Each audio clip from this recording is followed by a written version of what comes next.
హృదయములో నివసించు ఆత్మ సత్య సాక్షిగా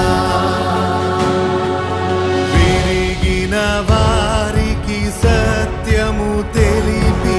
విడిపించును నిత్య నరకాగ్ని నుండి విరిగిన వారికి సత్యము తెలిపి విడిపించును నిత్య నరక